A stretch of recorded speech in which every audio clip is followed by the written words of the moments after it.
All right. So good morning, good afternoon to everyone here today. My name is Joyce Sue. I'm director of B Lab Canada. And I wanted to thank everyone for coming and attending this really exciting webinar that we have from Jordan Henrik. I'll do a little intro and I'll let Jordan take it away. But a few months ago, Jordan and Jeff Moore from Animiki had approached us about, giving a different lens on how we think about B Corps and how we engage in the inclusion and the inclusive economy. And one of those things was thinking about how B Corps have a role to play in reconciliation. We thought it would be great for Jordan to share her story and share some really helpful tips for us to practically think about that. And so without further ado, I'm going to get Jordan to get started. Awesome. Thanks so much, Joyce. So hi, everyone. First, I'd like to say thanks to you for being here and thanks to our organizers at B Lab Canada, specifically to Joyce, who really pushed to make sure I had the opportunity to speak about this today. So as you know, my name is Jordan Rennick. I'm a graduate of the Gustafson School of Business at the University of Victoria, and I currently work at a digital agency and B Corp called Animiki Inc. So I wanted to start today in this webinar today in a good way. So to that end, I myself am an uninvited guest from the traditional unceded lands and waters of the Lekwungen and WSÁNEĆ peoples. Specifically, I work in the Songhees Wellness Center in the community of the Songhees Lekwungen speaking people who are from the Coast Salish Nation. I'm both Michif and white. You may know Michif better as Métis. I'm a member of Métis Nation Saskatchewan Local 7 and originally from my home territory, the territory that we share, of course, with the Plains Cree peoples. So, however, I actually grew up on Lheidli T'enneh territory in Prince George and on Snuneymuxw territory in Nanaimo. So I wanted to start with an acknowledgement because as an Indigenous person, it's very important to me to ground myself in place.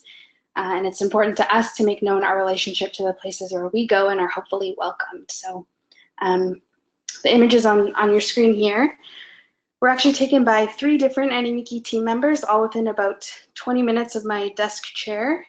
The first is an image of a forest in Colwood, was taken by my coworker Mark. The second by my boss Jeff Ward, and the third is actually one that I took at our office space in the Songhees Innovation Center.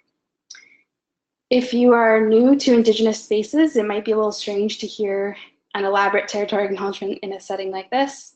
But if you've been in this space for a while, it's possible that you may roll your eyes at the idea of a territory acknowledgement, or you might see it as something that's symbolic but not necessarily life-changing. And to that, I would agree. I'd agree that it's not life-changing, but I think that words matter, and that an acknowledgement like this is a necessary and good step to take.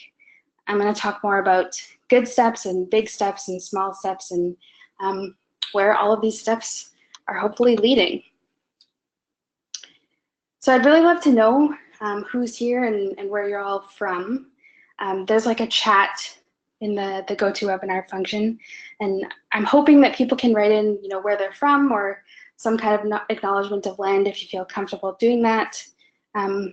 I'm going to move on to the next slides, but if you are interested, please write an acknowledgement of place, any acknowledgement that you'd like to share, and also maybe where you work and what you do there.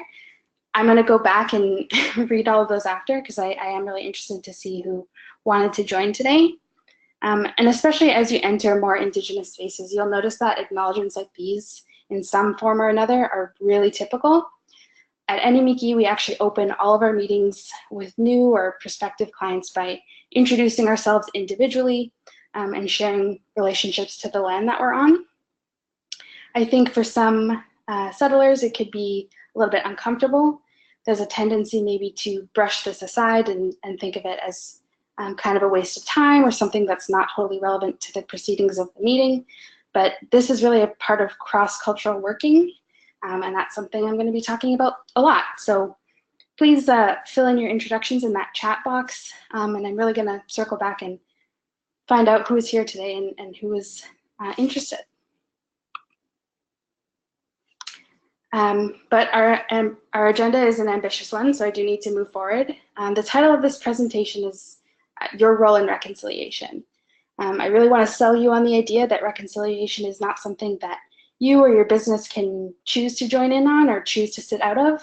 It's actually something that you're already a part of, and the only choice that you have before you is whether or not you choose to fulfill your responsibilities or choose to pass them off to someone else. My goal with this presentation is to help offer whatever illumination I can as to what reconciliation is, how you're already a part of it, what your responsibilities are to reconciliation, and maybe most importantly, how you can take action to fulfill those responsibilities and be in good relations. So to that end, I've kind of divided the presentation into two main parts. The first part is, why is reconciliation important? This is really, like I said, my sales pitch to you, asking you to care more about or to take seriously the issue of reconciliation. So first, I'm going to talk about what I mean by reconciliation, because I think, like I said, language is important. Then I'm going to talk to you about how reconciliation impacts your business already and how it might impact it moving forward. And then in part two, I'm going to discuss what your responsibilities are as business leaders and potentially B Corps and how you can meet them. At the end, I think we're going to have time for any questions, and I also have some resources that I've put together that I think will help you as business leaders navigate the space, whether or not you're Indigenous or non-Indigenous, working towards becoming an ally, because really this is just one point on a lifelong journey, and there's lots to learn. So part one, why is reconciliation important? And more pointedly, why should reconciliation be important to you? Like I said at the beginning, I think, and you'll hear it a lot from me, I think language is important and we need to be on the same page in terms of what reconciliation is. There are as many definitions of the concept as there are people in this space. So I can only share with you some perspectives on it that I prescribe to, but you'll hear different things from everyone you talk to about it. One of my favorite definitions comes from a woman named Monique. Monique runs a website called Ground Change for Good that shares Indigenous stories and events based on Treaty 1 territory in Winnipeg. And she defines reconciliation as a far-off goal that we're working towards and nothing that can happen overnight. She thinks that reconciliation in its smallest moments or smallest pieces looks like non-Indigenous people taking direction from Indigenous people. And I think that's a really great and really meaningful definition. It's small picture or a close-up look of what reconciliation can mean to us as individuals.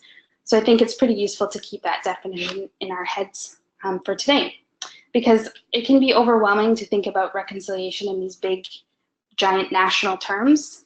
And I think to that end, people can feel overwhelmed, and we end up passing this responsibility to national organizations or nation-to-nation institutions rather than recognizing that absolutely all of us on these lands have roles and responsibilities in this process. So reconciliation isn't something that the government can come in and legislate. And it's not something that Indigenous people can foist on non-Indigenous people. It's going to take work from everyone. A Métis knowledge keeper named Christian Pilon said that we, meaning everyone on Turtle Island, used to travel together in this canoe. Sadly, we've had a rough last 150 years, but regardless, we're still in the canoe. We're still waiting for Canada to come back into it and share this beautiful craft. And you're here, you're part of Canada, and I'm glad to see that you want to get back into this, because I do too. Reconciliation means something different to me than it will to you. I don't think we need to have the same definition to work towards it together, but we need to agree on some general principles and a general direction. So I hope that we can all agree that reconciliation is a necessary, meaningful, positive relationship building exercise between all the nations and all the individuals in Canada. This doesn't mean that non-Indigenous people need to go around apologizing or just learning about Indigenous cultures. To me, it's an intersectional movement, one that remembers to be inclusive of Indigenous voices that aren't like mine, not cisgendered, not hetero, not white passing, not just educated in Western institutions. The movement needs to center voices of visibly Indigenous people, knowledge keepers, elders, trans, two-spirit, queer Indigenous folks, disabled Indigenous people, and everyone else. In that way, I think reconciliation is a movement much in the same way that feminism is. It's individual and national, political and personal. There's no correct way to do it or to represent it, but there are definitely wrong ways or ways that misrepresent what the word and the concept really means. So that's a lot, and I kind of want to bring all of that lofty rhetoric and ideals of what reconciliation means back to your business and to your daily lives, because the only way that we move forward in this path is if that we all recognize that reconciliation involves all of us, whether or not we feel like we're choosing to engage in it or not. To bring this through a business lens, reconciliation has very practical and financial implications for your business or the organization that you lead. The relationships that you build as a business are part of reconciliation. You're already a part of the movement. The question is, how informed are you and how helpful do you want to be? So to me, there's two main aspects of your organization that are most impacted by reconciliation, and that's consumer or customer relationships and employee, contractor, or supplier relationships. So back in business school, I took a few courses in the international business specialization, international without the dash that you see on your screen. And in those courses, we learned a lot about working cross-culturally. We particularly tended to focus on Asian cultures and Western European cultures. And there are very important lessons there and lessons that I take from those courses that I use every day at work. But every day at work, I'm not communicating with people from those cultures usually. I'm working with people from cultures here in Canada, but outside the dominant culture. So on a national level, we sometimes kind of paper over Canada's cultural diversity, and we call it, this quilt of multiculturalism. And in that, we kind of subsume other cultures into the fabric of the country. And that can work on a national scale in some ways, but on an individual working level, at the business to business or person to person level, we need to be able to work cross-culturally and recognize that there are meaningful differences. Just like they teach in business school, that means learning about the cultures you're going to be working with. And here in Canada, that's kind of a tall order. There are over 630 nations within Canada, nearly 200 in my home province of BC alone. And while there are commonalities across these cultures and between these nations, they're not the same. So to engage in this kind of international, national business relationships, you need to know who is around you. You need to learn the local nations and apply principles of cross-cultural management or international business to those situations. Thinking about that both in terms of a sales and marketing perspective and a talent and recruitment sense. Just like you would take into consideration culture when working internationally, you need to do that between cultures in Canada. A next aspect that will really impact your business, especially in the coming years, is the underserved nature of Indigenous markets. Indigenous markets are incredibly underserved, and there's a huge opportunity to reach these markets with your organization, again, whether that's a sales or talent perspective. Indigenous youth are the fastest growing segment of the population in Canada. If you don't already, you will do business with Indigenous people at some point. And learning how to engage effectively and appropriately, you can take advantage of other opportunities that other companies can't. One concept that I really love that comes from Natalia Obiorti-Neguera, who's pictured on the screen here. She's the founder and CEO of an organization called Pipeline Angels. It's an angel investing organization for women and non-binary femme social entrepreneurs. And what she always says is that if you want to be inclusive, be explicit. Diversity and inclusion, however you describe it, it doesn't happen on its own, especially when your networks and professional and social circles look a lot like you. So if you're looking to support Indigenous businesses, look for Indigenous suppliers, look for Indigenous talent. Be purposeful in what you're doing, and be purposeful in the way that you move through these spaces. So we're on to kind of part 2 now. How can you fulfill these responsibilities as a business leader or a B Corp? And to fulfill those responsibilities, you first need to understand what they are. This part is nice because it's very concrete. There are actual lists of responsibilities for you to read that you can action. And I know that that makes planning a little bit easier. As an employer or business leader, you have responsibilities that are laid out really clearly in some of these national, international agreements that you might know about. One of them is the TRC, or Truth and Reconciliation Commission's final report, specifically within the Commission's 94 calls to action, which I hope some of you have heard about or even read. I'm not going to read those calls to action for you, but I'll let you know that you need to read them if you haven't yet and find out what the TRC is asking you to do. There are calls to action specifically addressed, to government, to individuals, to courts, to libraries, and to business leaders. Canada's corporate sector is called out very clearly in the report in a section called Business and Reconciliation. So part of your responsibilities are to understand what the TRC is asking of you and to find ways to take action. You also have responsibilities that are laid out in UNDRIP. UNDRIP is the United Declarations on the Rights of Indigenous Peoples. Canada was kind of late to accept UNDRIP, late to take it on, but we have agreed to it, and people in Canada, our representatives have made the decision to ratify that agreement, and we have responsibilities to it.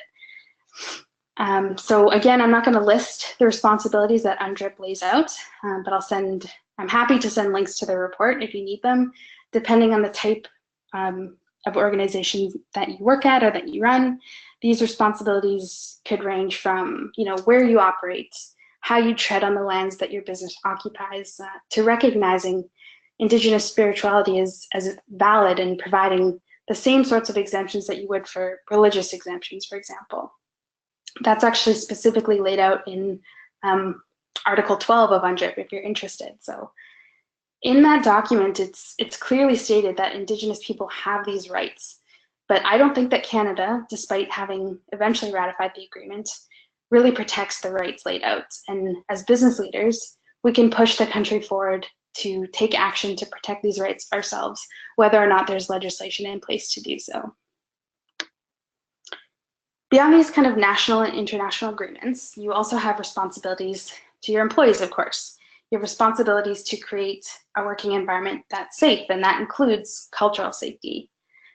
So cultural safety training is how you start to create that safety in the workplace. It's how you learn more about what you need to do.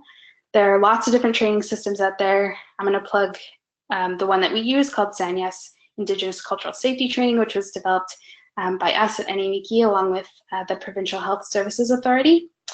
That's the training that I took and that everyone at our organization takes. And it's pretty transformative, even for an Indigenous person to come in. You learn a lot that you wouldn't learn otherwise. And I promise if you just went through, the Canadian public school system, there's much more to the story than you were taught. So finally, I want to talk about the responsibility to know whose land you're on.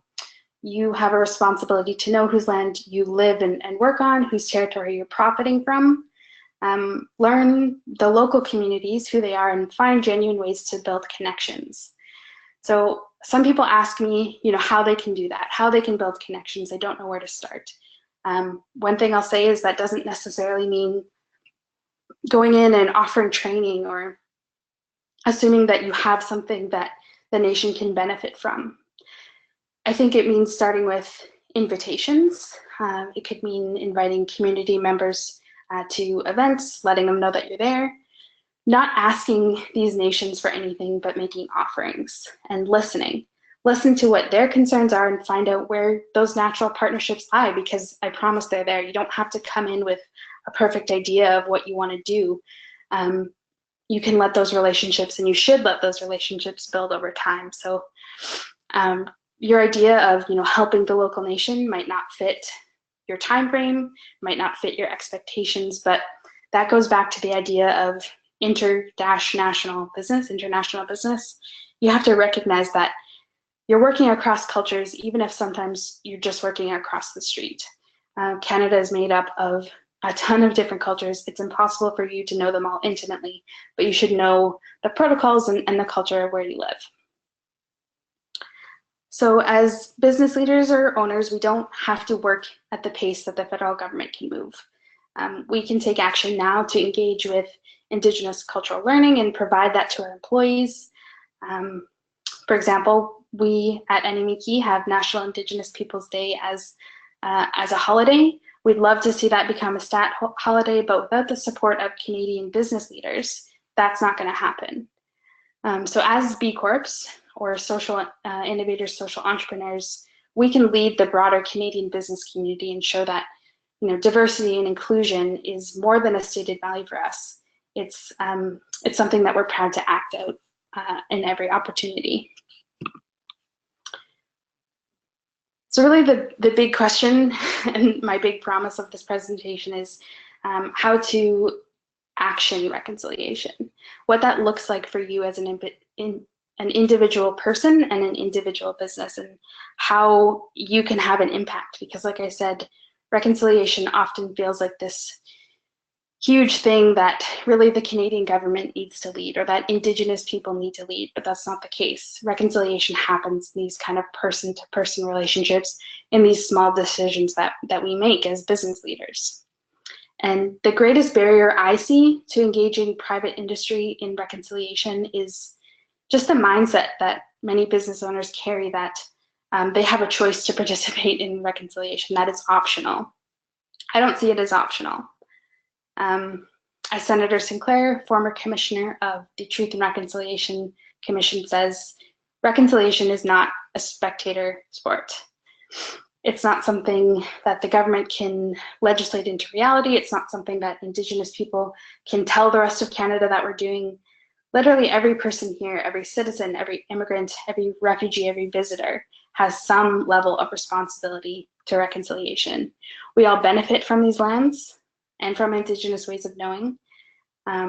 If you want to take a historical lens, you can do that and consider that Indigenous people, kept settlers and colonizers alive through winter when they first got here. If you want to look at a more contemporary lens, Indigenous people continue to face systemic oppression and dehumanization that non-Indigenous people actually benefit from.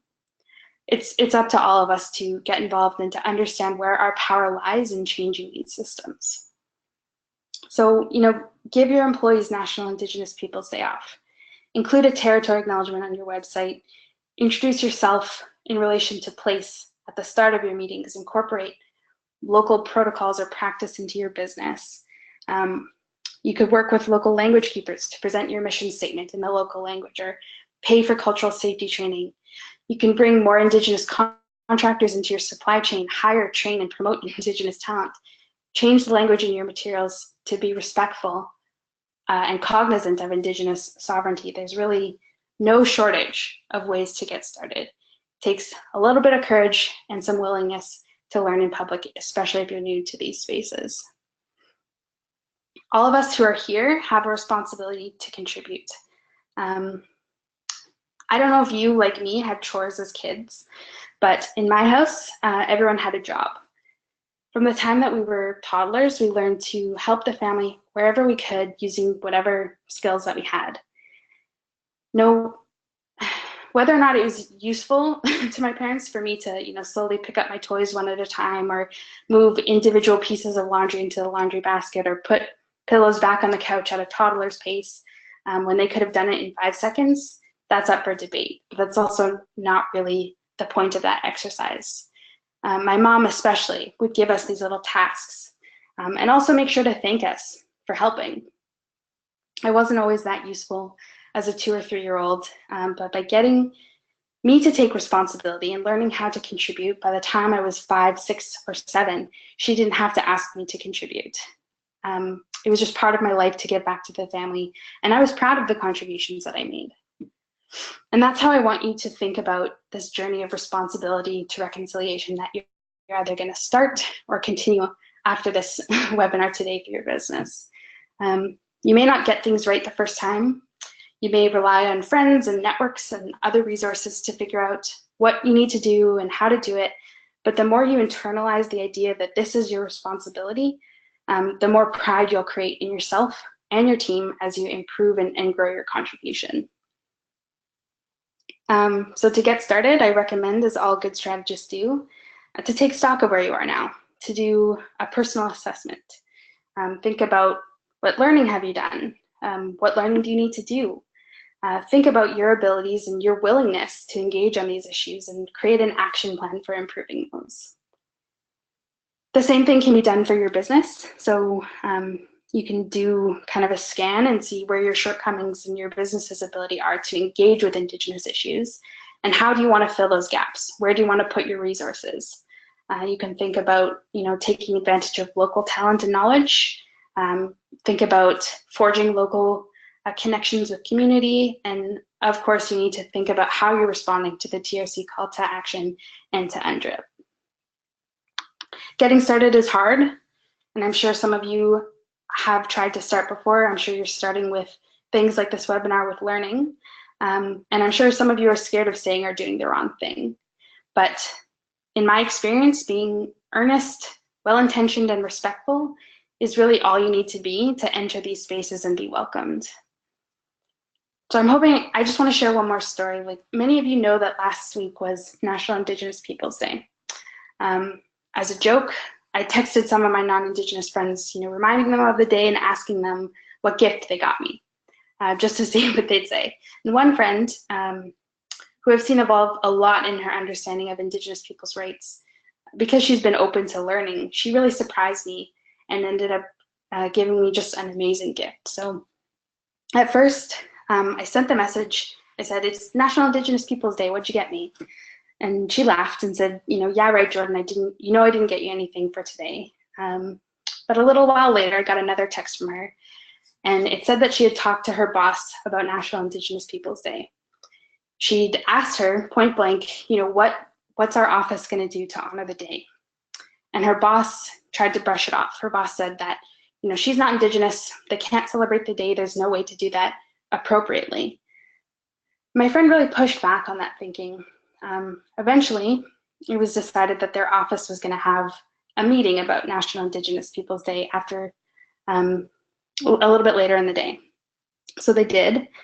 They all got together, talked about the day, and my friend heard lots of narratives like, they just want me to feel guilty, or why can't we do this on Canada Day, or I wouldn't be welcome at their events, or even I didn't do anything to them, so why would I go just to feel guilty about something that's not my fault?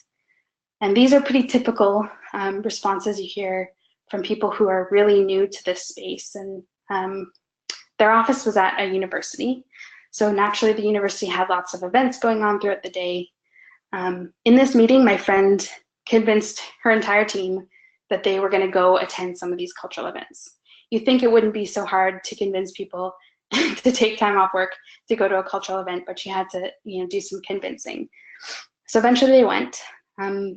They ate bannock, watched some dances, participated in some crafting, did what people do at cultural events. And then back at the office, my friend heard these kind of tentative but pretty transformative remarks and feedback. She heard things like, "That was fun, the food was good, I didn't feel guilty being there at all." My friend was still really internally frustrated, and she told me how outraged she'd been about their ignorance, how easy it should have been for them to see these simple truths in the first place, in the first meeting. Then she asked me if this is how I feel every day. I joked with her, like, try that for 151 years, and then yes, that's how I feel. But really, I'm so proud of the steps that she chose to take that day. I don't think even she realizes what an impact she had on the people in her office, the people who organized the event, who saw new folks coming into the space, and the impact that she had on me. And that's what reconciliation can really mean and can really look like in your workplace. It means taking steps, even if you're not sure you're doing the right thing, and bringing other people into the circle behind you. It means taking responsibility for your learning, not putting the work of educating onto your Indigenous colleagues, but listening when they want to talk, when they want to share, when they're holding things like National Indigenous Peoples Day events. It means understanding that different cultures are different, and in order to make positive change, we need to be a little bit uncomfortable at first. You're just as much a part of reconciliation as I am. You can't choose to sit out of it. You can only choose what kind of impact you want to have. So thanks, everyone. The thank you see up on the screen is in Michif, the Métis language. If you've got any questions right now, I think that there's a questions box in the GoToWebinar, so I'd be happy to pull that up and answer any questions. And if not, I've also got this really long list of resources that I'd love to share and make available. If I can, I'm just going to go to that next screen, pull up any questions that they may have.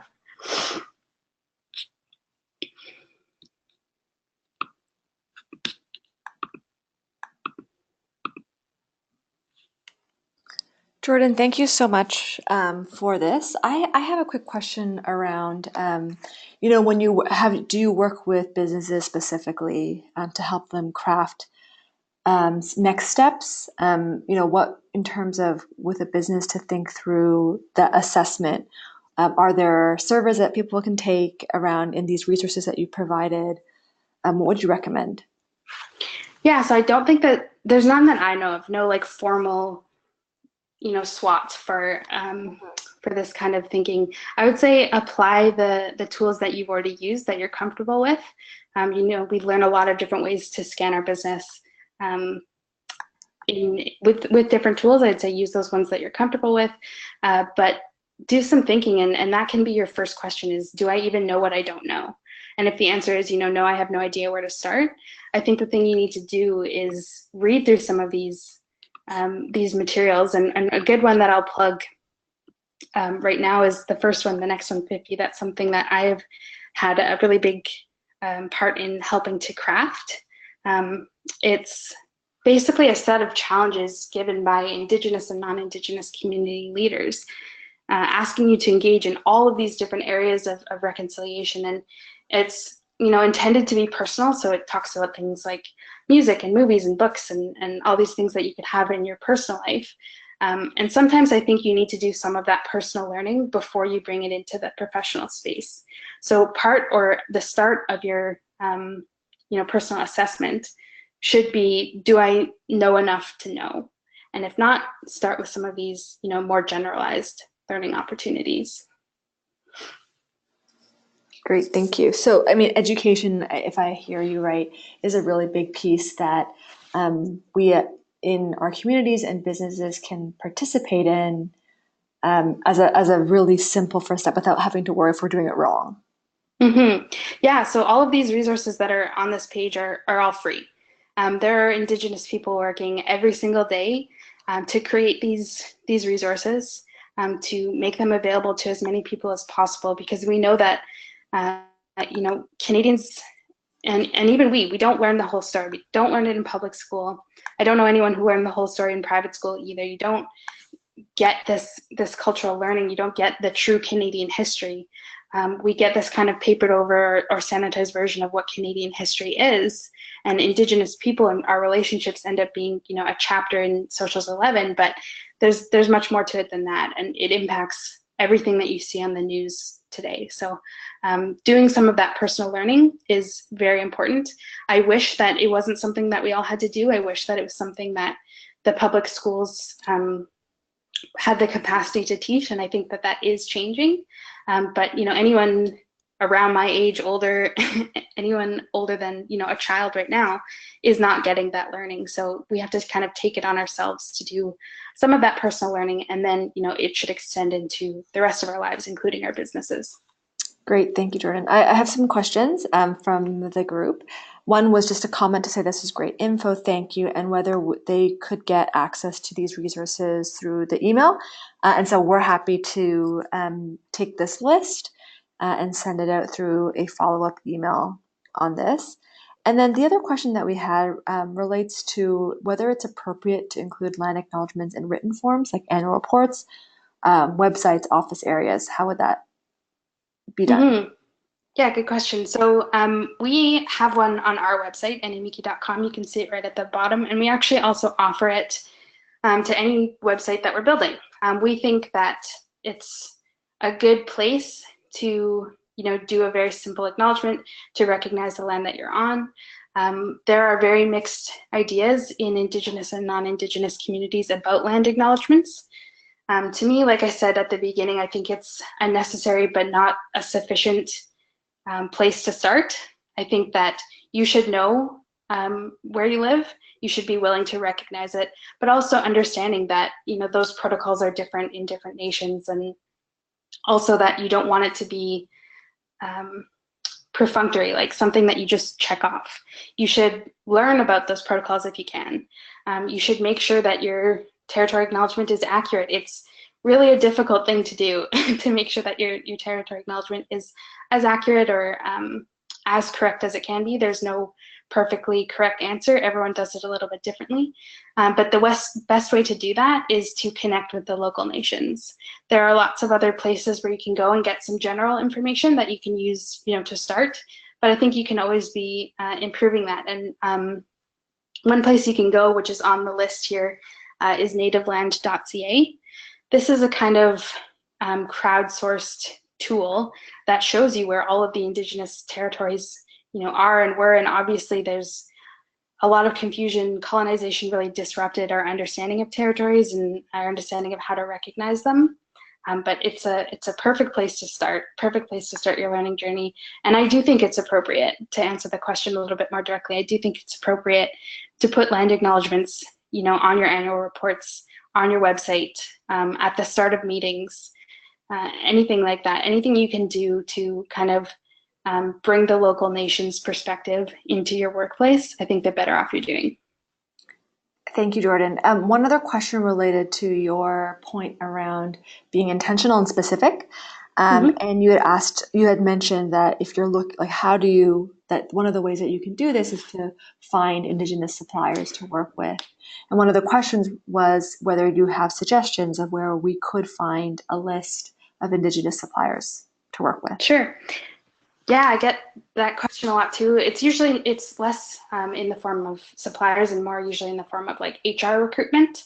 And I think the thing that you need to do is go to, we call it Grandma Google. She has a lot of answers as well.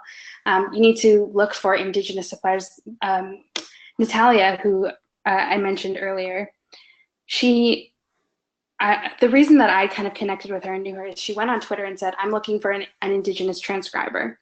I have a podcast and I want transcriptions for it, and I'd like to work with someone Indigenous. And she just put it out on Twitter, and my sister's a transcriber, and I tweeted back at her and said, I know an Indigenous transcriber, and I connected the two of them. And it's just really simple things like asking that will allow you to move forward. Whether you're looking for like actual Indigenous suppliers, there's places like the Aboriginal Professional Association of Canada, which you could go to do a little bit more learning as well. There's also the Canadian Council for Aboriginal Business, which has a huge database of Indigenous businesses. I believe the Government of Canada has one as well. I don't know how well maintained it is, but yes, there are places and lists where you can go and learn more. I think even Métis Nation BC has a portal of just Métis businesses in BC. So these lists are out there. It takes a little bit of searching and depends exactly on what you're looking for. Fantastic. I think that's all the questions that we have for now. And so, Jordan, most of the people, in terms of talking about their land acknowledgement, have put them into the question piece. I don't think you can see it. I can copy and paste it and forward it to you so you can have some review over that piece. But otherwise, I just want to say thank you again for taking the time. And this resource list looks really comprehensive. And I think there's a lot that we can learn from that. And so this is just our first step. So thank you very much, Jordan. Yeah, you're welcome. I'll just kind of say one last thing. And, this resource list is definitely not comprehensive. It's a list of things that came to my head as I was putting this together. But I just want to encourage you,